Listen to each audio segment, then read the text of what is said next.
The cabin lights dimmed and Mrs. Howell fell asleep under a satin mask. I snapped my overhead light on and dug Margaret's contract from my bag. She was slumped up front in a window seat, braids combed out, brown curls poking from a wad of fun-sized airline pillows stuffed against the bulkhead. 2 of her own pink pillows from home, corked in the middle of the mix, illustrated Margaret's habit of packing backups for her backups, carrying spares for her spares, some OCD blend of Girl Scout preparation and sailor superstition. Back when we still had the house and money was good, I put an engraver in her Christmas stocking.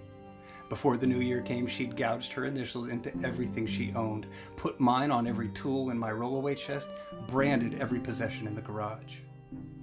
Then Margaret bought a second engraver for the singular purpose of putting her initials on the first one.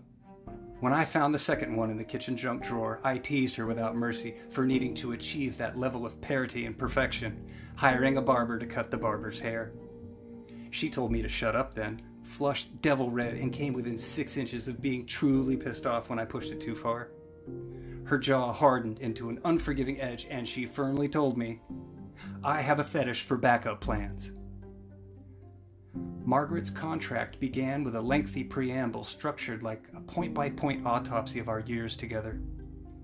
Then a gory, harshly lit cracking of ribs, followed by a clunky juggling and unceremonious assessment of all the precious things I had abused and turned toxic, neglected and allowed to fail. It was a fair, entirely accurate and reasoned review.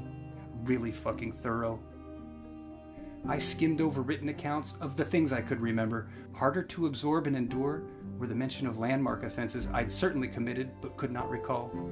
These read like ancient battles, obscure crimes of war, written in footnote and unimaginatively referenced by a place name or geographic feature, an intimate event, or the coincidence of a holiday. There was the community theater fundraiser where I made false offers to spark a bidding war over an heirloom quilt.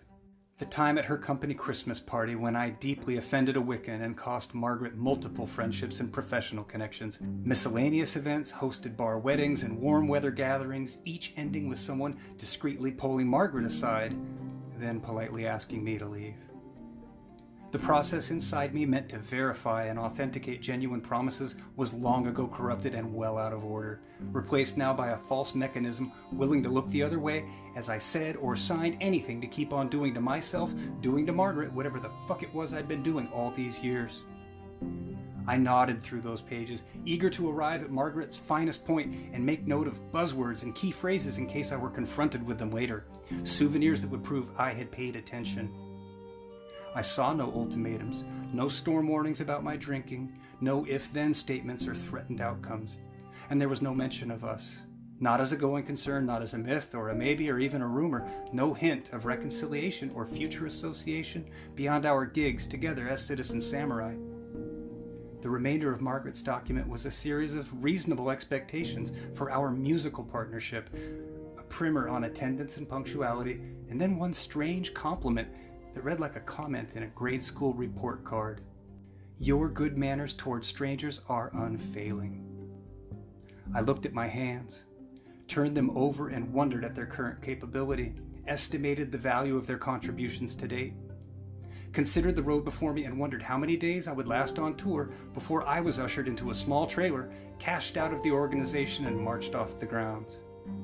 It was the same feeling that came over me on the first day of each new job during my a la carte career life. I'd be shown the workplace, my desk, the copier, and the break room, and I'd wonder, how many days before I'm handing in my notice? How long until the conference room where I was interviewed will see those same people reconvene as a forum who will engage in muttering and judgment before someone holds up a check and invites me to seek other opportunities? I remembered Margaret's words at the airport that morning, held my breath, and said it out loud, softly to myself as I exhaled. This is business. Looked at the final page, saw no signature line across the bottom, only a yellow post-it. Surprise me, surprise yourself, take this chance, start your life again. And a smiley face. My vision went shiny at the edges and flooded shaky silver. I pushed a damp cocktail napkin into the corner of each eye, took deep breaths until my skull filled with autumn orange showers of sparks that faded to digital clouds in blue. I'd crossed a line of demarcation, etched another asterisk on my timeline, cold chiseled a coda into granite, and closed a set of data like the date of death on a tombstone. That was when it sank in, the moment I realized I was no longer in on the joke. I was its crooked center. Motherfucker. If I were a Disney princess, then right there, that was the part where I would have looked up at the stars and sang a song about all the shit my sorry heart truly wants.